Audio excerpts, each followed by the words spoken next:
Bacaan dari kitab Kejadian. Pada waktu itu berangkatlah Israel dengan segala miliknya, dan ia tiba di Bersyeba.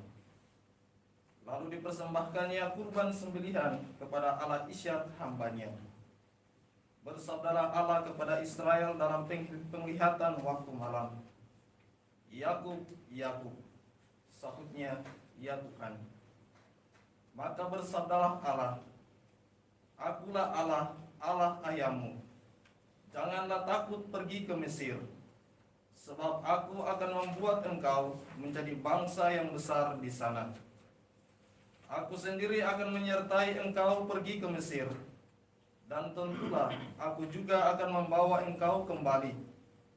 Tangan Yusuflah yang akan mengatupkan kelopak matamu nanti.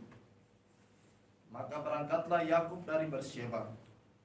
Anak-anak Israel membawa Yakub ayah mereka, beserta anak dan istri mereka, dan mereka naik kereta yang dikirim Firaun untuk menjemput. Mereka juga membawa ternak dan harta benda yang telah diperoleh mereka di tanah Kanaan. Lalu tibalah mereka di Mesir, yakni Yakub dan seluruh keturunannya bersama-sama dengan dia, anak-anak dan cucunya, laki-laki dan perempuan, seluruh keturunannya dibawa ke Mesir. Yakub menyuruh Yehuda berjalan lebih dahulu mendapatkan Yusuf, supaya Yusuf datang ke Gosyen menemui ayahnya. Dan sementara itu sampailah mereka ke tanah Gosyen.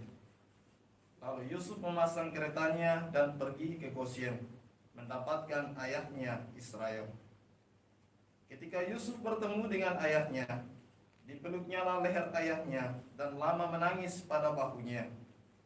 Berkatalah Israel kepada Yusuf, Sekarang aku boleh mati setelah aku melihat mukamu dan mengetahui bahwa engkau masih hidup. Demikianlah sabda Tuhan. Syukur kepada Allah. Mazmur tanggapan dengan referen, orang-orang benar akan diselamatkan oleh Tuhan. Orang-orang benar akan diselamatkan oleh Tuhan. Percayalah kepada Tuhan dan lakukanlah yang baik. Diamlah di negeri dan berlakulah setia. Bergembiralah karena Tuhan, maka ia akan memenuhi keinginan hatimu. Orang-orang benar akan diselamatkan oleh Tuhan. Tuhan mengetahui hari hidup orang saleh, dan milik pusaka mereka akan tetap selama-lamanya. Mereka tidak akan mendapat malu sewaktu ditimpa kemalangan, dan pada hari-hari kelaparan mereka akan menjadi kenyang. Orang-orang benar akan diselamatkan oleh Tuhan. Jauhilah yang jahat dan lakukanlah yang baik, maka engkau akan memiliki tempat tinggal yang abadi. Sebab Tuhan mencintai kebenaran dan tidak meninggalkan orang-orang yang dikasihinya. Orang-orang yang berbuat jahat akan binasa, dan anak cucu orang-orang fasik akan dilenyapkan. Orang-orang benar akan diselamatkan oleh Tuhan. Orang-orang benar akan diselamatkan oleh Tuhan. Dialah tempat perlindungan mereka pada waktu kesesakan. Tuhan menolong dan meleputkan mereka dari tangan orang-orang fasik. Tuhan menyelamatkan mereka sebab mereka berlindung padanya. Orang-orang benar akan diselamatkan oleh Tuhan. Baik, pengantar Injil. Haleluya, haleluya, haleluya. Haleluya, haleluya, haleluya. Roh kebenaran akan datang dan mengajar kalian segala kebenaran.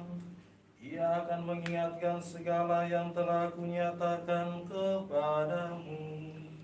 Haleluya, haleluya, haleluya.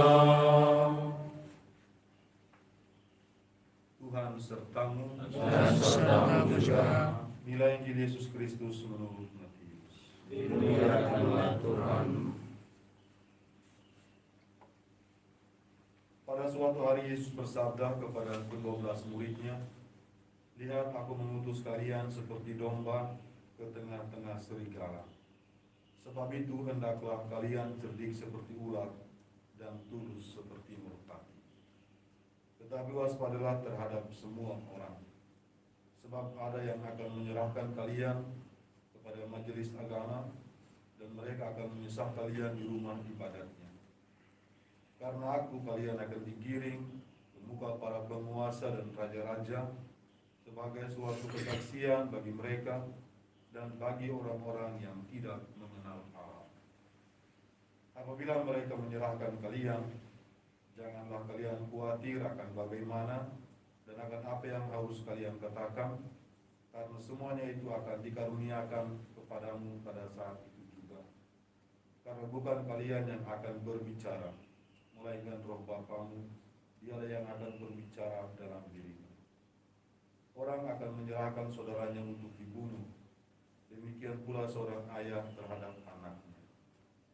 Anak-anak akan memberontak terhadap orang tuanya dan akan membunuh mereka. Dan kalian akan dibenci semua orang oleh karena nama. Tetapi barang siapa bertahan sampai kesudahannya akan selamat. Apabila mereka menganiaya kalian di suatu kota, larilah ke kota yang lain. Aku berkata kepadamu, sungguh sebelum kalian selesai mengunjungi kota-kota Israel, Anak Manusia sudah datang. Demikianlah sabda Tuhan. Terpujilah Kristus.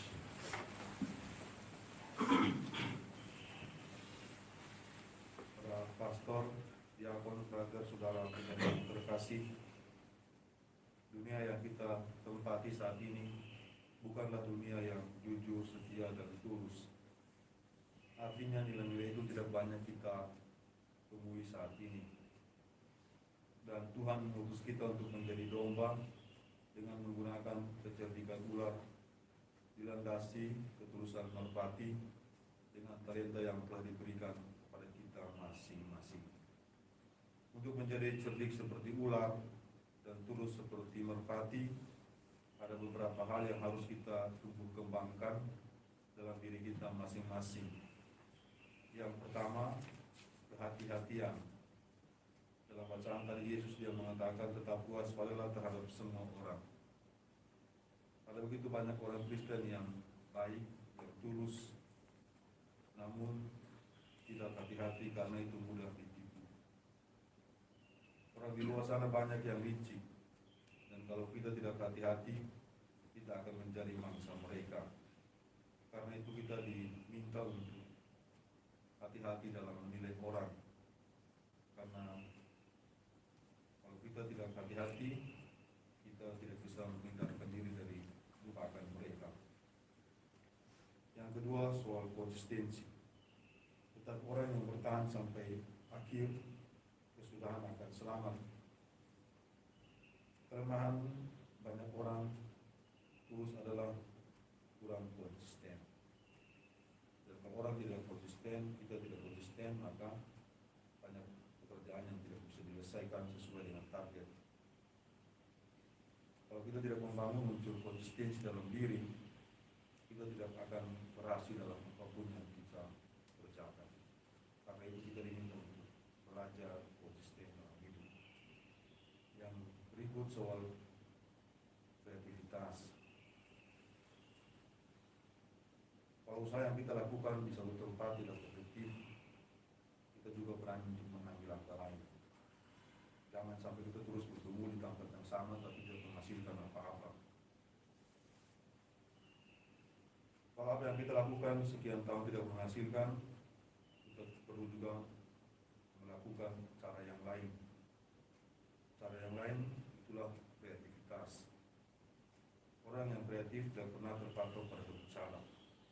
Pada itu dikatakan adalah sebuah kegilaan jika kita terus-menerus melakukan hal yang sama dengan cara yang sama, tetapi mengharapkan hasil yang berbeda. Dan yang terakhir soal pembelajaran.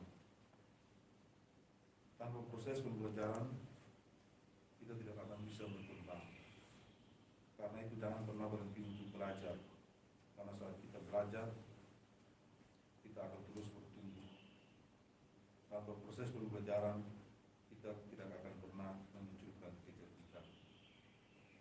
berdoa dalam perayaan Ekaristi ini, semoga dengan belajar cerdik seperti ular dan tulus seperti merpati, kita akan memiliki kemampuan untuk bisa merespon segala sesuatu di masa kini dan di masa depan dari perspektif yang baik dan benar.